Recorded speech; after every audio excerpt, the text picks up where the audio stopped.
A reading of the article Gravitational Waves by Wal Thornhill.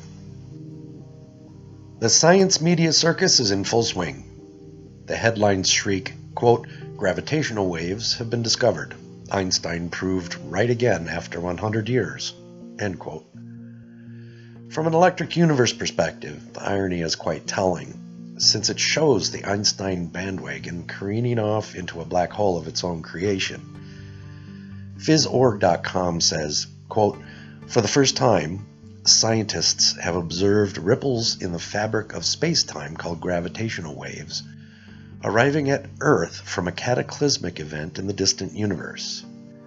This confirms a major prediction of Albert Einstein's 1915 general theory of relativity and opens an unprecedented new window into the cosmos." End quote. Once again, we see science journalists thirst for sensational headlines, with academics feeding a media frenzy. Some would call this more a theory of funding, not gravitational waves, but gravy waves. The more sensational the headline, the more news media attention and funding potential. Unfortunately, as a result, the public can no longer distinguish science from its opposite, pseudoscience. There is no fearless investigative journalists to ask the awkward questions like, how in real terms does matter tell space and time how to curve? What does it mean to curve time when it has no physical dimension or direction? The word space simply signifies locations in 3 dimensions.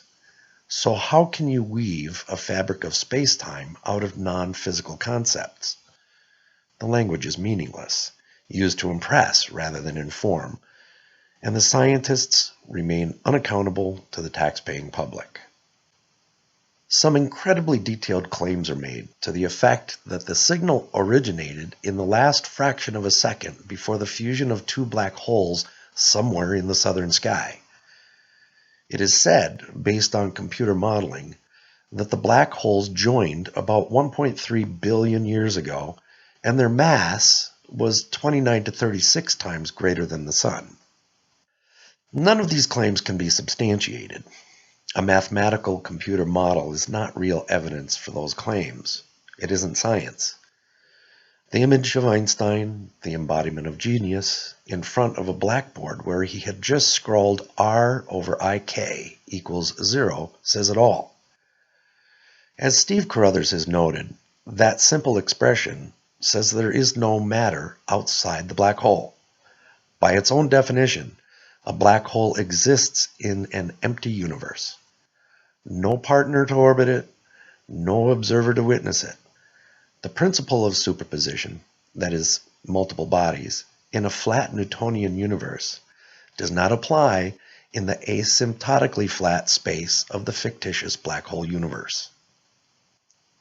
Decades ago, I sat in a public meeting at the Australian Academy of Science to hear the well-known English physicist and science fiction writer Paul Davies, author of The Mind of God and God and the New Physics, drumming up support for government funding of the Australian Gravity Wave Telescope. Davies is a past winner of the lucrative Templeton Prize for bringing science and religion closer together. Scientists and the public don't seem to realize they were never separated. Big Bang cosmology amounts to archaic religious concepts disguised by wearing a mortarboard. I had the impudence to ask a question at the time, whether it would be a good idea if scientists understood gravity before they began spending hundreds of millions of dollars on a gravity wave telescope.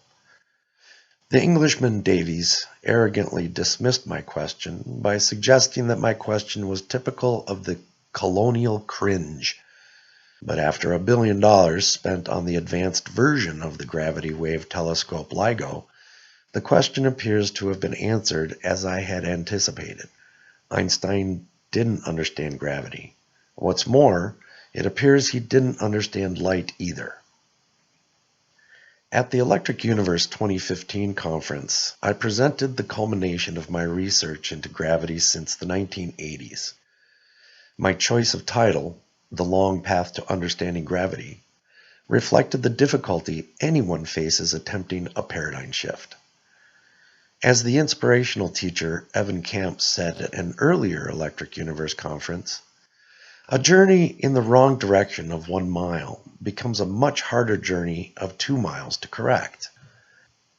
The difficulty is, as the educational psychologist Dr. Harry Linden's research shows, when confronted with evidence that conflicts with your paradigm, the usual response is denial, followed by accelerated forgetting. It requires being confronted again and again before acceptance slowly dawns. It takes both time and persistence. Meanwhile, beginners think it obvious. The first hurdle was easy to jump, and it's the one that shows the signal detected can have nothing to do with gravity. There are 2 L-shaped LIGO detectors, each about 2.5 miles or 4 kilometers long, one in Hanford, Washington, the other in Livingston, Louisiana. The 2 instruments are 1,800 miles or 3,000 kilometers apart, and since both obtain the same reading, scientists consider their discovery confirmed. The important thing to note is that the signals did not arrive at the same time in each instrument. But as Newton's law of gravity demands and simple observation confirms, time is not involved. For example, if gravity traveled at the slow speed of light, the Earth would be pulled to where the sun appears in the sky and not the sun's real position. This would result in a slingshot effect and toss planets out of their solar systems in short order. Observations of close binary stars, where the effect would be extreme and quickly noticeable, show that gravity must operate at a speed in excess of 20 billion times the speed of light to prevent spiraling orbits. Einstein's speed limit of light is evidently not a universal speed limit. The sun and the Earth have instantaneous information about their locations. Of course, quantum experiments have proven that subatomic particles know about each other instantly at great distances. But rather than state the obvious, meaningless terms like entanglement and non-locality are used to remain politically correct to the dogma of relativity. This simple example shows why we should not put blind faith in experts. Their shared beliefs have repeatedly held back progress and cost us dearly. Einstein's artificial speed limit has delayed understanding of quantum mechanics and cosmology for 100 years. That's not something to celebrate. So if the LIGO signals were caused by gravitational disturbance, both detectors should have received it at the same instant. They didn't, so the signal has nothing to do with gravity. Then what could the signal mean? Phys.org.com reports, according to David Shoemaker of MIT, the leader of the advanced LIGO team, it looks just like physicists thought it would. Quote, the waveform that we can calculate based on Einstein's theory of 1916 matches exactly what we observed in 2015. It looked like a chirp. It started at low frequencies, 20 or 30 hertz, that's like the lowest note on a bass guitar, sweeping very rapidly up over just a fraction of a second, up to 150 hertz or so, sort of near middle C on a piano. He continues, the chirp corresponded to the orbit of these 2 black holes getting smaller and smaller, and the speed of the objects going faster and faster, until the 2 became a single object. And then, right at the end of this waveform, we see the wobbling of the final black hole as if it were made of jelly as it settled into a static state. End quote. Does this reasoning make sense? Or is the public being baffled by mathematical abstractions? Black holes are a flawed theoretical concept used to make the minuscule force of gravity responsible for the most energetic, compact bursts of energy in the universe. But black hole theory doesn't relate to the universe as we observe. The problem is that gravitational dogma doesn't equip theorists to deal with the colossal energies and unrealistic mass concentration required by the theorized black holes. What can succeed without stretching either space-time or credulity is the most concentrated form of stored electromagnetic energy known to science, a plasmoid. According to the foundational principle itself, E equals mc squared, concentrated energy is equivalent to concentrated mass. So if not due to gravity, what might the LIGO chirp be? The advanced LIGO interferometer relies on super accurate measurements using laser light traveling along each arm of the instrument. The LIGO instruments have the largest sustained ultra-high vacuum in the world, 8 times the vacuum of space, keeping 300,000 cubic feet, about 8,500 cubic meters, or the volume of 2.2 million gallons at 1 trillionth the pressure of Earth's atmosphere in an effort to prevent any effect on the laser beams that are being used to detect motion equivalent to the width of a hydrogen atom over a distance of 4 kilometers or 2.5 miles. So the results obtained critically depend on our understanding of light being correct. But here again, Einstein did away with Maxwell's ether medium without explaining how an electromagnetic wave could travel through nothing.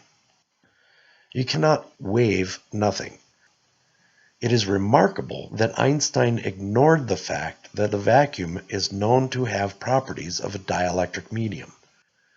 There is no perfect vacuum devoid of matter. The electric universe proposes that the dielectric medium of the vacuum is a plenum of neutrinos, which, like all subatomic particles, must have internal structure that distorts to form electric dipoles when exposed to an electric field.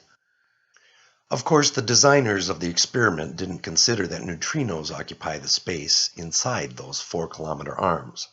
There's no way of removing them or keeping them out.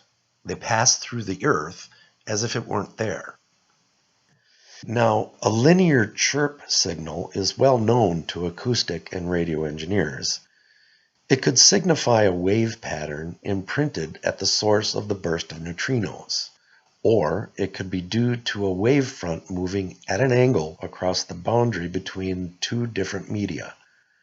In any case, a wave front moving across the LIGO arms will generally affect each arm differently due to simple geometry, giving rise to a slight difference in the velocity of light in each arm and producing an oscillatory output signal that's mistaken for movement of the test masses.